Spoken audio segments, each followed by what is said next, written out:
जमशेदपुर में चोरी की वारदात बढ़ती जा रही थी।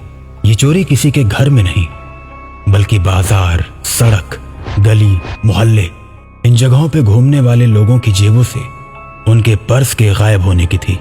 आदमियों की जेबों से पर्स और औरतों के हाथों से पर्स, गले से चेन, ये सब चीजें किसी जादू की तरह गायब हो रही थी। चारों तरफ हल्ला मच चुका था कि ये सारे चोर कुबड़े हैं। पुलिस कुबड़े चोरों को ढूंढ ढूंढ कर परेशान हो चुकी थी। शहर से लेकर गांव तक चप्पे चप्पे पर पुलिस लगी थी, लेकिन उसके बावजूद चोरों का कहीं अता पता नहीं था। कई बार तो ऐसा होता कि पुलिस खड़ी रहती और एक कुबड़ा आता, चोरी करता और पुलिस के सामने से ही भाग जाता।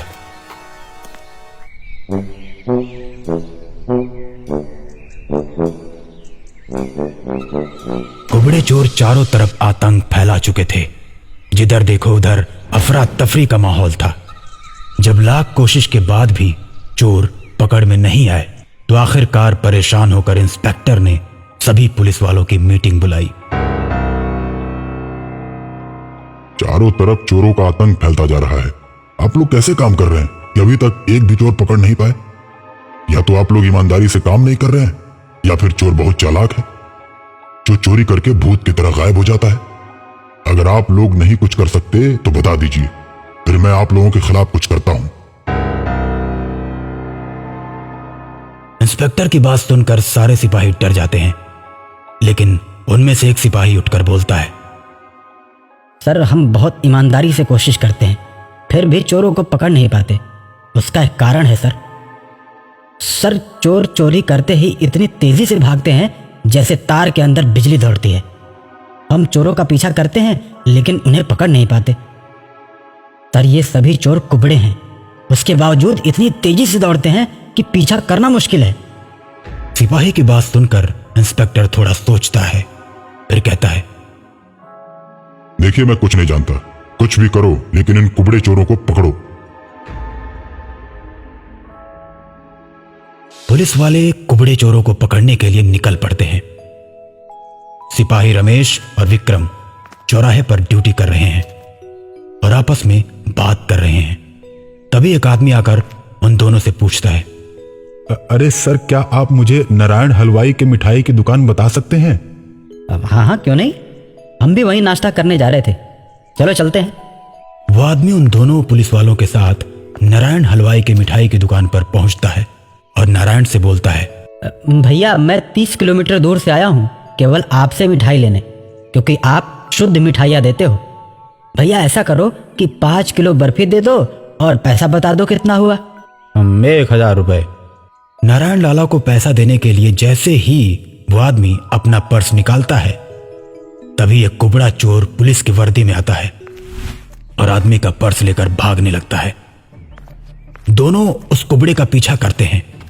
तभी विक्रम को लगता है कि ये चोर तो जाना पहचाना लग रहा है। अब विक्रम और तेज दौड़ने लगता है और आखिरकार कुबड़े का चेहरा देख ही लेता है। चेहरा देखने के बाद विक्रम घबरा कर रुक जाता है।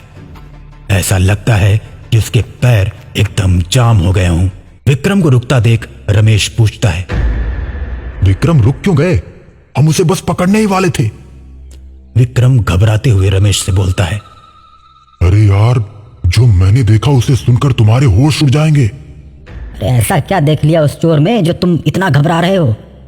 रमेश, तुमने देखा इस कुबड़े चोर को? ये कोई और नहीं, अपने ही थाने का सिपाही कुबेर था। कुबेर था? अरे क्या बात कर रहे हो, ये कैसे हो सकता है?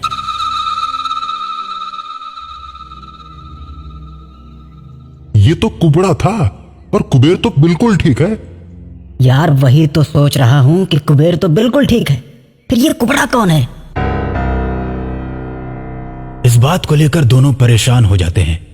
रमेश विक्रम से बोलता है, विक्रम, चलो थाने चलते हैं, वहीं सच्चाई का पता चलेगा कि ये कुबड़ा कुबेर ही था या कोई और। दोनों सिपाही थाने पहुंचते हैं और थाना इंचार्ज को सारी घटना बताते हैं। फिर कुबेर के बारे में पता करते हैं, लेकिन जब मालूम होता है कि कुबेर थाने में नहीं है, तो दोनों को मामला कुछ गड़बड़ लगने लगता है। फिर रमेश विक्रम से बोलता है, विक्रम, ये किसी तांत्रिक का काम लगता है मुझे तो। हमें किसी बड़े तांत्रिक के पास जाना होगा, वही इसका हल निकाल सकते हैं।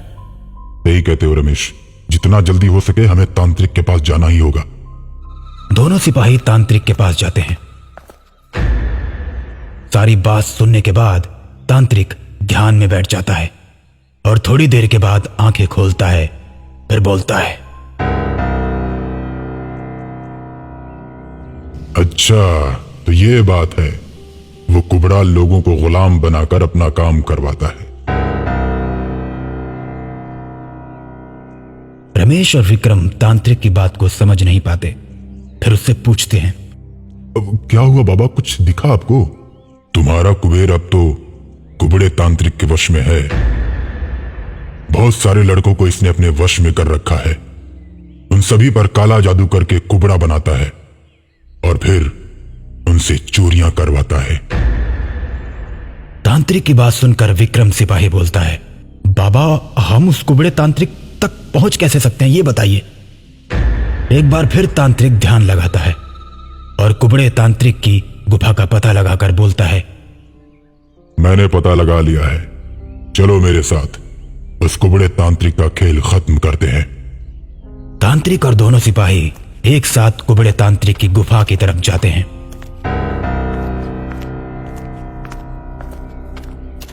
थोड़ी दूर चलने के बाद एक जंगल पड़ता है। तांत्रिक उस जंगल के अंदर घुसने लगता है।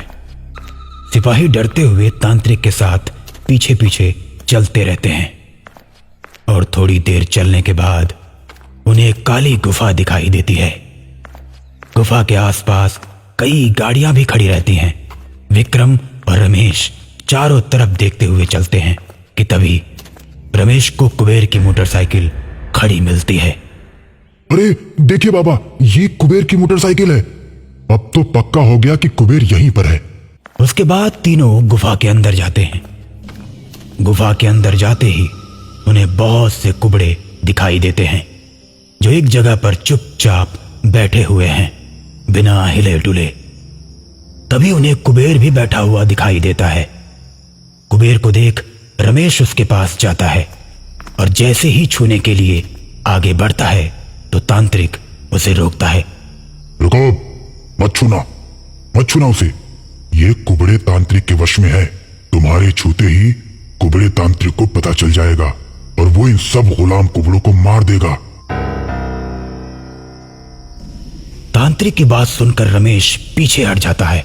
फिर तीनों गुफा के और अंदर जाते हैं तो देखते हैं कि कुबड़े तांत्रिक के पास बहुत से गुड्डे रखे हुए हैं और वो एक गुड्डे में सुई चुभो रहा है। ये देख तांत्रिक समझ जाता है कि कुबड़ा तांत्रिक आखिर कर क्या रहा है। कुबड़े तांत्रिक को गुड्डे में सुई चुभाता देख रमेश तांत्रिक से पूछता है, बाबा ये कुबड़ा कर क्या रहा है? ये गुड्डे में सुई क्यों चुभो रहा है? ये कुबड़ा तांत्रिक किसी और लड़के को वश में कर रहा है। ये कुबड़ा जिसको भी वश में करना चाहता है उसके नाम का गुड्डा बनाकर उसमें सुई चुभो देता है और उसे अपने बस में कर लेता है। लेकिन अब मैं इसे किसी को बस में करने नहीं दूंगा। तांत्रिक बाबा कुबड़े तांत्रिक के सामने जाकर बोलते हैं, ए कुबड़े, इन सबको छोड़ दे, नहीं तो तुझे जलाकर भस्म कर दूंगा।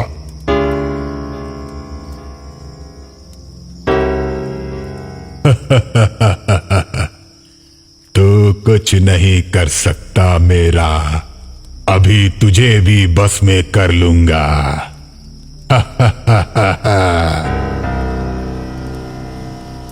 कुबड़े की बात सुनकर तांत्रिक बाबा गुस्से से भर जाते हैं और कमंडल से जल लेकर कुबड़े के ऊपर फेंकते हैं, जिससे कुबड़ा तांत्रिक रस्सी से बंध जाता है और जोर जोर से कराहने लगता है। अब मुझे छोड़ दो, मुझे जाने दो। छोड़ दूंगा, पहले ये बता कि लोगों को बस में करके तू चोरी क्यों करवाता है उनसे। फिर कुबड़ा तांत्रिक कराहते हुए अपनी कहानी बताता है। मैं कुबड़ा ही पैदा हुआ था। बचपन से ही सब लोग मेरा मजाक उड़ाते थे। कोई भी मुझे पसंद नहीं करता था और एक दिन सबने मिलकर मुझे गांव से भगाने की चाल चली। मुझे झूठे चोरी के इल्जाम में गांव से बाहर निकाल दिया। बस उसी दिन से मैंने ठान लिया कि सबसे बदला लूंगा। जंगल में भटकते हुए मुझे एक जादूगर मिल गया जिसने मुझसे मेरे दुखी होने का कारण पूछा, तो मैंने सब कुछ उसे बता दिया।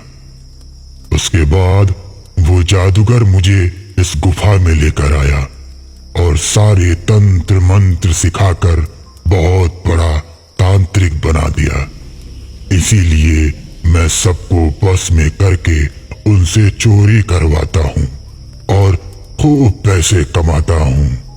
और जब मुझे लगता है कि इससे काम निकल गया तो उसे पुलिस से पकड़वा देता हूँ। तांत्रिक बाबा पूछते हैं, कैसे पकड़वा देते हो? जैसे ही वो पॉकेट मारी करते हैं तो तुरंत मैं उनका जादू खत्म कर देता हूँ, जिससे वो तेज भाग नहीं पाते और पकड़े जाते हैं। अब तुम्हारा खेल खत्म है। अब तुम्हारी भलाई इसी में है कि सबको मुक्त कर दो, तो मैं तुम्हें छोड़ दूंगा। कुबड़ा तांत्रिक बाबा की बात मान जाता है और सभी को मुक्त कर देता है। तांत्रिक बाबा भी अपना वादा पूरा करते हैं और कुबड़ा तांत्रिक को छोड़ देते हैं। साथ ही साथ रमेश और विक्रम गांव वालों को चेतावनी देते हैं, कोई भी कुबड़े के साथ भेदभाव नहीं करेगा। जो करेगा उसको हम जेल में डाल देंगे। अब गांव वाले कुबड़े के साथ प्यार से रहने लगते हैं और अब कुबड़ा हर रोज बरगद के पेड़ के पास बैठता है और बच्चों को जादू दिखाता है।